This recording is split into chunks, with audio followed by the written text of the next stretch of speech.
Okay, think about those first few moments.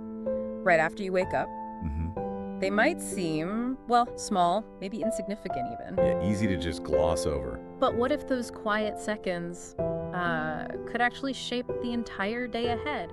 That's what we're diving into. We're doing a deep dive into how to make your mornings count, exploring how, tiny tweaks can have a surprisingly big impact on everything that follows. It's kind of remarkable, isn't it, how many different perspectives there are on maximizing those early hours. Totally. We're looking at how to build a truly effective morning routine. And the key insight, really, across all our sources, doesn't need to be some huge, complicated thing. Right. No need for a 2-hour pre-dawn marathon. Exactly. We're talking like under 10 minutes. Yeah. We're drawing from research on habit formation, strategies for boosting productivity, well-being. And even that fascinating 17-year personal journey someone took with their morning rituals. Yeah, that one was really interesting. Plus some broader wisdom on, what makes a routine actually stick. Exactly. So whether you're someone who maybe dreads the alarm, We've all been there. or you're already trying to be disciplined but maybe feeling a bit overwhelmed, or perhaps you're just curious about unlocking more energy and focus right from the start. Then yeah, this deep dive is definitely for you. We've got articles outlining quick wins for your morning, techniques to really harness your energy, and self-control. That finite resource idea. Yes. And a detailed 21-step guide that, well, we've distilled down quite a bit. Had to. Keep it under 10 minutes. And that really compelling story of someone refining their routine over almost 2 decades. Incredible dedication. So our goal today is pretty simple. Equip you with practical, evidence-backed strategies. Help you design a morning routine, even a super short one, that boosts your energy, sharpens your focus, lifts your mood, and ultimately amplifies your overall productivity. Okay, let's jump right in then. One of the fundamental ideas that pops up, particularly from that University of Nottingham research, is this concept of finite resources. Finite resources. Yeah. Their work suggests that our energy and our self-control, they aren't bottomless wells. Right. They run out. They actually get depleted throughout the day, much like, muscle fatigues after a workout. It's a great analogy. It really it resonates, doesn't it? You know how much easier it is to stick to healthy eating goals in the morning compared to... Those 4 p.m. cravings hit hard. Exactly. So, connecting this back to our mornings, what's the key takeaway for us? Well, precisely that. It just underscores how vital those morning hours are. Because that's when your self-control reserves, they're at their peak. Highest point of the day. Right. So if you begin your day with activities that just drain those resources, like immediately diving into emails, getting caught up in other people's stuff, You're starting behind already. you're essentially starting the day in a deficit. Yeah.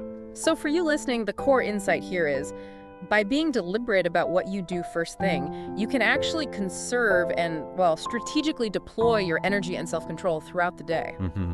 Use it wisely. And that could be the secret to consistently avoiding that afternoon slump we all know so well. Could be. Now, shifting gears just a bit. Alongside this idea of finite resources, we also saw a huge emphasis on the impact of small, consistent actions. Okay, small actions. I like the sound of that. Yes. And this is where it gets really interesting, I think.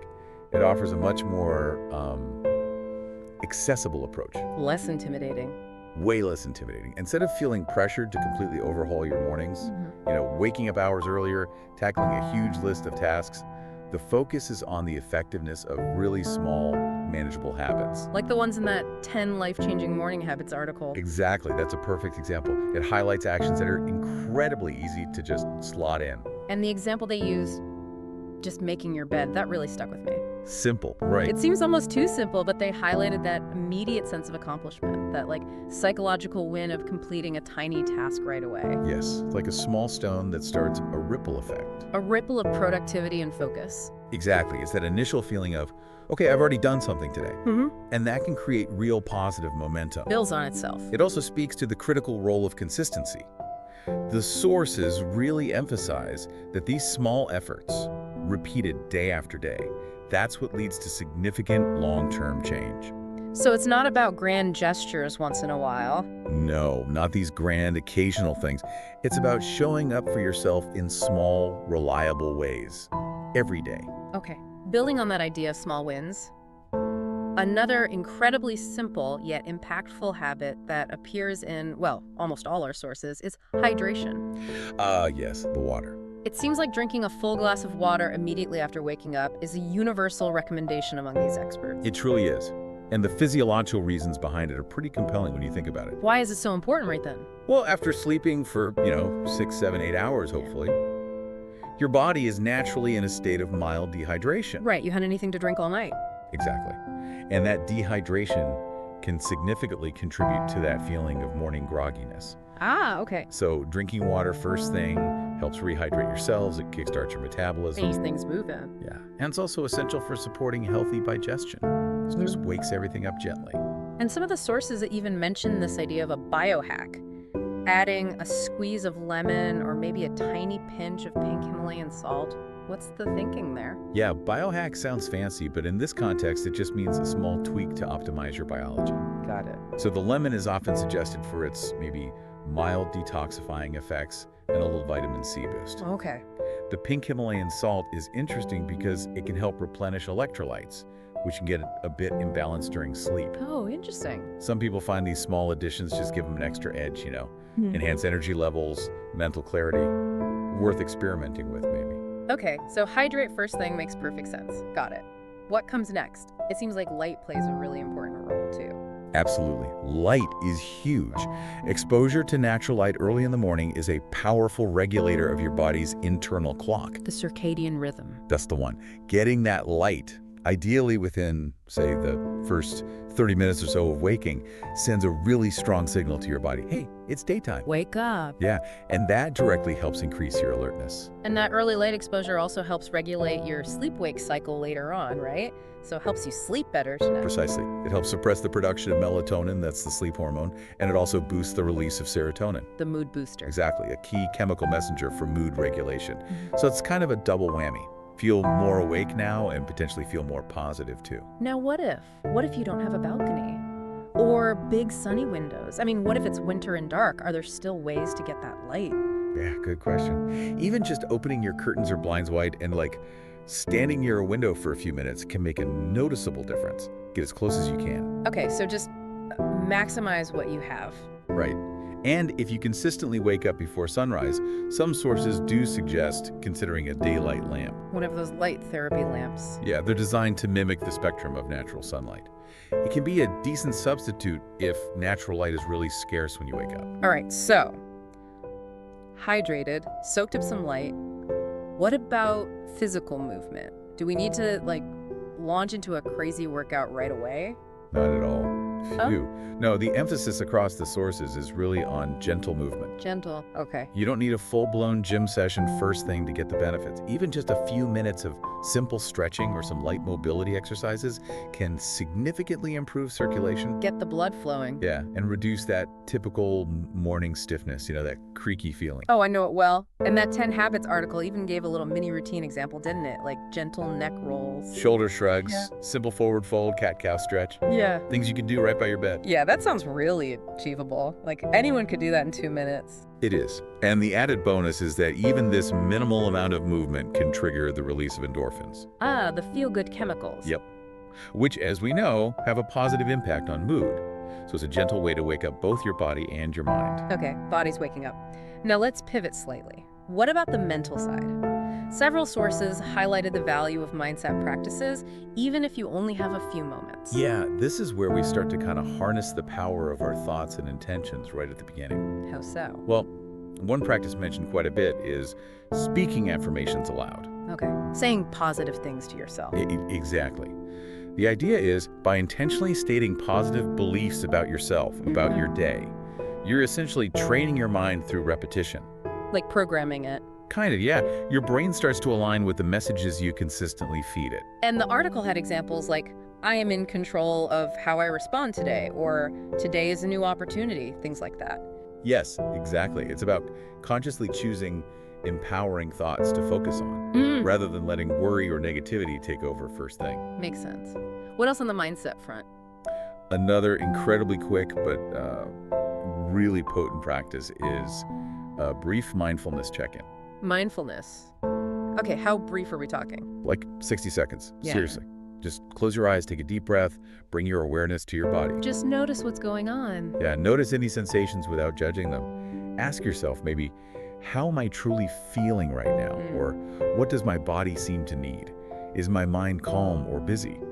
It can cultivate significant self-awareness and, interestingly, help with emotional regulation throughout the rest of the day. Just from 60 seconds, that sounds like a really effective way to just ground yourself before the chaos potentially starts. It really can be. And then there was also the suggestion of consuming one uplifting thought.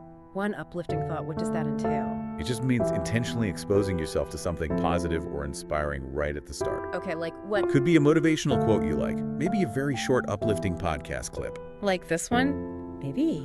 Maybe. Or a quick read from an inspiring book, even a short video.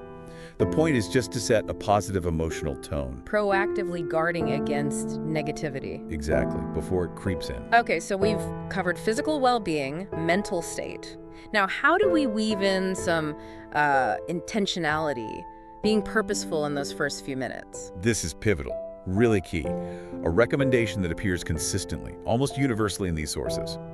Avoid social media. Ah, the phone trap. Yes, for at least the first 10 minutes after waking up, maybe longer if you can manage it. Why is that so important? Because immediately reaching for your phone it bombards your brain, right? Yeah. Notifications, comparisons to others, emails, external demands. Other people's agendas. Precisely. It instantly puts you in a reactive mode rather than a proactive one. You're responding to the world instead of setting your own course. It's such an easy habit to fall into, isn't it? Wake up, grab the phone, start scrolling. Oh, the easiest. And suddenly you're lost in everyone else's curated highlight reels or worrying news. Yeah. So instead, that precious time can be used for, well, being present with your own thoughts, letting your mind wake up naturally, or focusing on those other habits, water, light, stretching. Right. What else for intentionality? Another crucial aspect is identifying your single most important priority for the day. Just one thing. Just one main thing. Take literally a minute to consciously decide what's the one task that if I get it done today will make the day feel successful. Okay, defining success early. Yeah, it helps direct your focus, your energy, and it sets you up for a sense of real achievement later on. So it's about consciously setting an intention for where you want to put your focus and energy, not just drifting into the day. Exactly. That's the core of it. And that ties into the broader idea of just setting intentions generally. How do you want to approach the day? What do you hope to achieve? Not just task-wise, but maybe emotionally too. Now, one of the bonus habits mentioned was preparing the night before. That makes a lot of sense just intuitively. It really does. Doesn't have to be complicated, but even small acts of preparation in the evening can have a huge impact. Oh, so? It mainly reduces morning stress and, importantly, decision fatigue. Saving brain power. Exactly. When you've just woken up, your cognitive resources are still kind of booting up. Making even small decisions takes effort. Like what to wear or what to have for breakfast. Perfect examples. Yeah. So, laying out your clothes the night before, maybe prepping some elements of your breakfast, chopping fruit, putting oats in a bowl. It saves time, sure, but more importantly, it saves that precious mental energy. Makes the morning smoother, less frantic. Definitely removes friction. Okay, so we've explored a lot of really valuable, quick habits, but it feels important to stress that this isn't about a rigid, one-size-fits-all checklist, right? Absolutely not. That's a crucial point. The sources strongly emphasize starting small. Don't bite off more than you can chew. Exactly. Don't feel like you need to implement all 10 things starting tomorrow morning. That's a recipe for overwhelm and giving up. So what's the advice then? Just identify one or two habits that really resonated with you as we talked.